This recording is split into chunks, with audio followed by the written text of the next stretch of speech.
Lets it fly. RIDICULOUS. Ridiculous. They're going to have to trade the run for the out. The throw over to third. Ball game. Wow. The fifth year to try and put it away with an ace. That's a storybook ending. Hi, everybody, and welcome back for episode 33 of White Noise Sports with Tanner White. Last week, a lot of it was about predicting the World Series, and although it wasn't crazy competitive for the first 3 games this year, I gotta argue that the ending was one of the best ever. And honestly, Game 5 might be the greatest World Series game ever played. Then, there are so many good, accomplished receivers in the NFL right now that can't stop getting traded to better teams. I'm going to look at another one of those, but I'll tell you why it's the smallest move out of any of the major receivers. Finally, we'll do another small, quick Fantasy Football Friday. Of course, I had some injuries last week and lost a matchup partly off of them. And of course, you have injuries and fill-ins too. We'll talk all about that. Plus, there are a couple of great guys that are just about ready to come off IR that you should be targeting as well. You ready? Here we go. Well, I tried to tell you that it would be the Dodgers in 5 games for a few weeks in a row, right? I was ready to eat my words when the Yankees were up 5-0 in the 4th inning of Game 5. And then, little did we know that the most ridiculous circus show of an inning would break out. The Yankees had their ace on the mound, right? Garrett Cole had no-hit LA through 4. That meant they could start thinking about shocking the world, making the comeback from down 3-0, right? Wrong. The list of contributors to this sort of symphony of errors, well, it goes like this. Aaron Judge drops a soft line drive in center field just by taking his eyes off of it. A slow grounder goes to Anthony Rizzo at first base, and he freezes.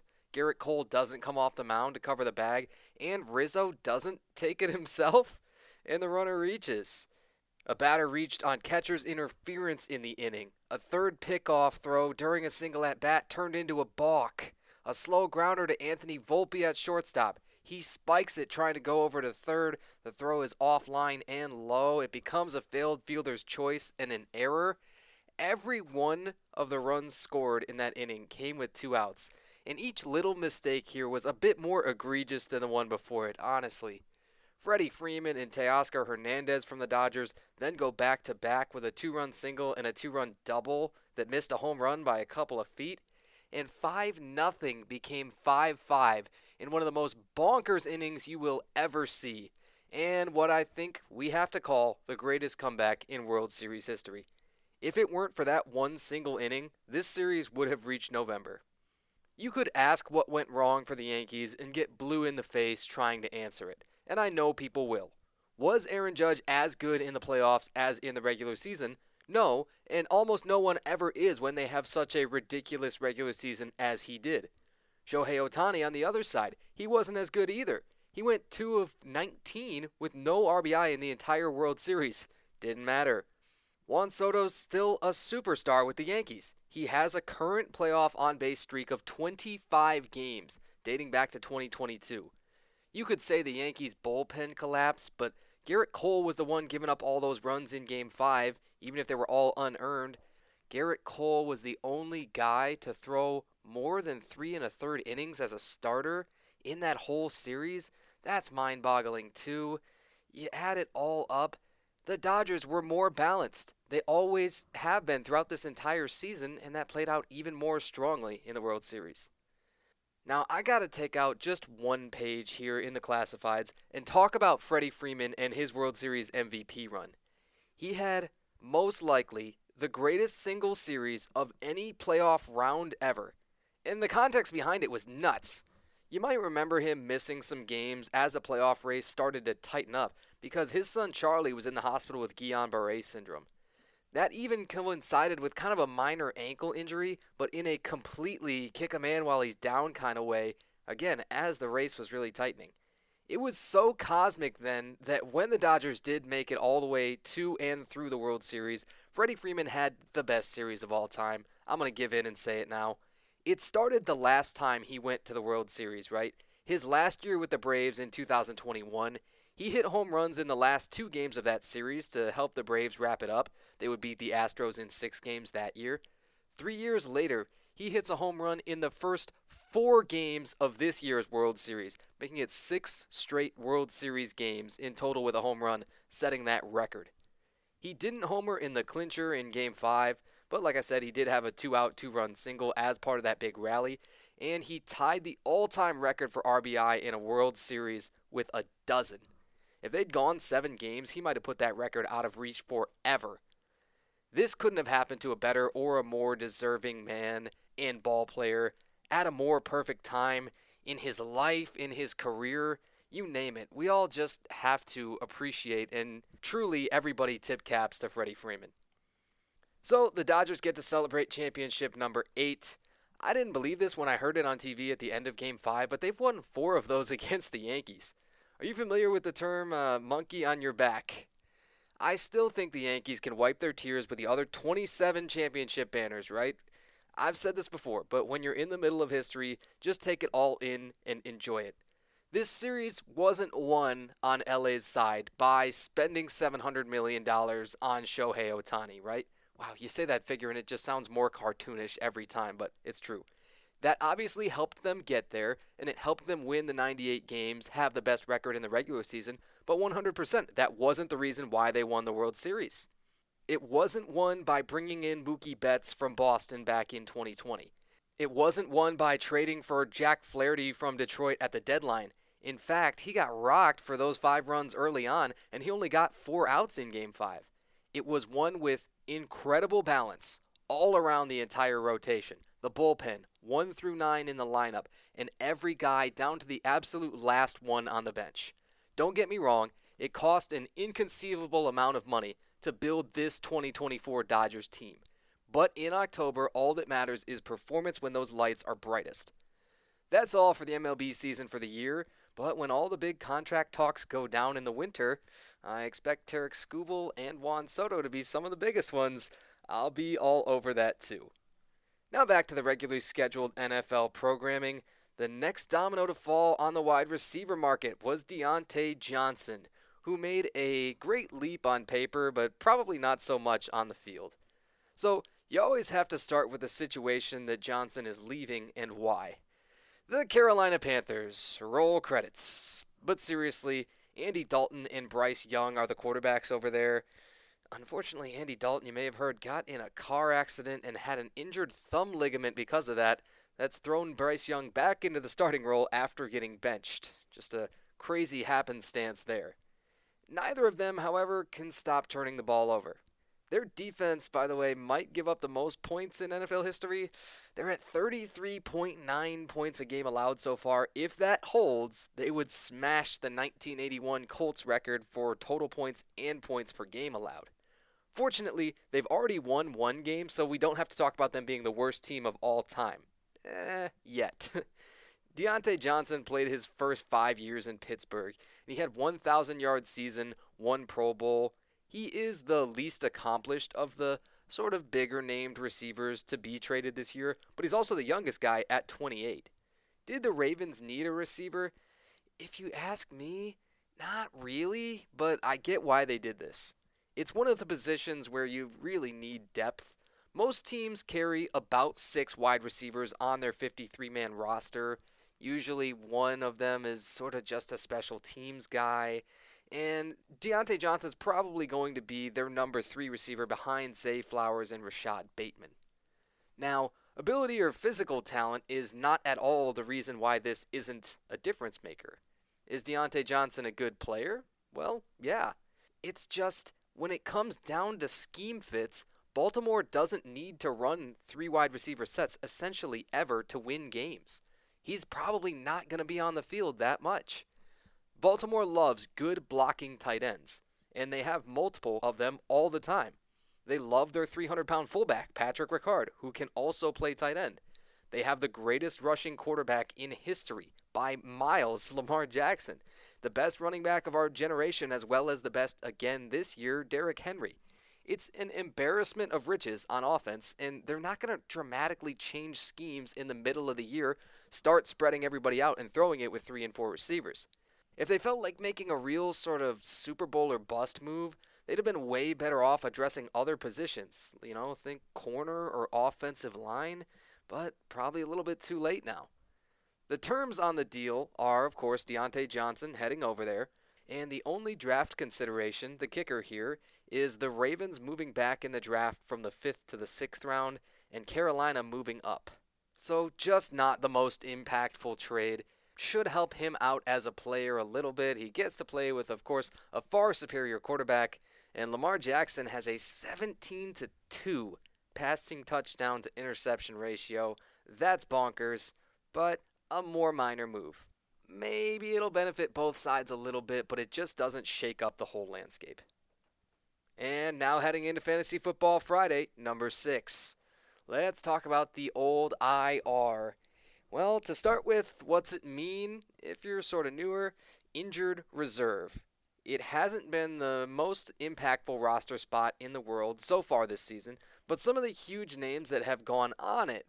Well, think about Christian McCaffrey. He's the number one guy by far that everybody has to keep on IR. Cooper Kupp and Puka Nacua with the Rams. Those guys have both recently come off and made successful returns.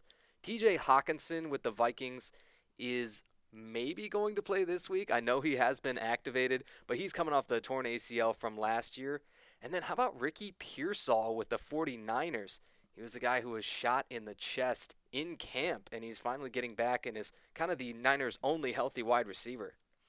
All of the season-ending injuries that have already happened this year, I obviously sympathize with. I do hate injuries, but as fantasy owners, you just can't really spend any time being sentimental if you're not in keeper leagues. If you don't know what a keeper league is, I assure you that you're probably not in one, but it's a league where you keep the same players on your team year over year without having to redraft them. Let's think about what you should do with injured reserve and the players on it to have the best chance of winning each week. The number one thing I have to recommend you is to check your IR eligibility each and every week. If you have anybody eligible, even if they're only going to be out a week or two, or you don't really know how long, and they aren't on the NFL's official injured reserve list, you still have to take advantage of that spot. It is a free roster spot for the duration of that injury. It lets you speculate on another player that maybe you had your eye on, who had spent all season on waivers or was just dropped by somebody else. You only get one IR player in most fantasy leagues, so if you have multiple good players on your roster injured at once, well, sorry, but you have to pick one. That's actually a spot that I'm currently dealing with because I've got Mike Evans in one of my leagues along with McCaffrey, both out now, and looks like McCaffrey's going to be the first one back, hopefully. You might have to hold on to someone that you can't play, but that's the game. Next recommendation about injured reserve, get a good idea each week of who is going to come off of it soon. Nick Chubb with the Browns is a great example. They've just made that switch from Deshaun Watson, who ruptured his Achilles, at quarterback to now Jameis Winston, who looks great. Now, maybe they spread it out and throw it a little bit more, but maybe that just makes Nick Chubb all that more effective on a per-carry basis. That's what I'm expecting, and I know I've personally picked him up off of waivers. TJ Hawkinson's a guy I've been talking about all season. I think if you've stashed him, there is no reason why he shouldn't pay off now. I think the work's going to be there with the Vikings offense. They're going to be, in some pretty tight games in the fourth quarter, one-score games and things like that. I think Hawkinson should thrive and be maybe the number 2 target if you're lucky in that offense behind Justin Jefferson. My final IR recommendation is a little bit ironic here, but it's to limit your expectations on players getting back on the field for that first week or two after they return. Almost every play caller will work players back in a little bit slower during that time. They'll likely play somewhere between, say, 40 and 60% of the offensive snaps their first week back. That depends, of course, on their role in position, right? If it's a quarterback, well, they're not really going to come out, but almost every position, they'll see a little dip in production from whatever they were doing before they got hurt. But think about this, and I totally believe this to be true. I would rather have Mike Evans at 80% capacity than a lot of wide receivers at 100%. I still fully believe he's going to get a touchdown. If you really need a player to have a huge game, though, let's say you're trailing by 25 heading into Monday night and you just got to kind of send it with one guy, but they've been recently injured, it's a better bet to play somebody else. who maybe on paper isn't as good, but they have a chance to produce up to their full potential. So I really don't mean to jinx this with McCaffrey. As I mentioned earlier, the biggest shakeup to the entire NFL landscape should be him coming back next week. Again, I will audibly knock on wood. If I jinx it, then I don't know ball, and I will be severely upset, but Christian McCaffrey is the best running back in the NFL when healthy. We know this, and it's been evident to those who have watched him ever since he came to San Francisco at least, and arguably his last couple of years in Carolina too. There better be no argument or controversy about this. He was supposed to be ready to start the regular season. Never in my life have I heard a team describe and manage a situation like this. He had Achilles tendonitis, right? This is not an acute issue by any stretch, I would say. Did they know the severity and were not reporting it or underreporting it? Or were they really ignorant enough to think that he could play a whole season with a debilitating injury? I have no idea, but I find it super fishy kind of any way that you slice it. The 49ers are on their bye week currently after holding on 30-24 against the Cowboys on Sunday night. And there's this funny little rule that you may have heard of but not quite understood. It's a 21-day window to return from injured reserve. It applies to any player returning from IR or that physically unable to perform or PUP list that you also may have heard of.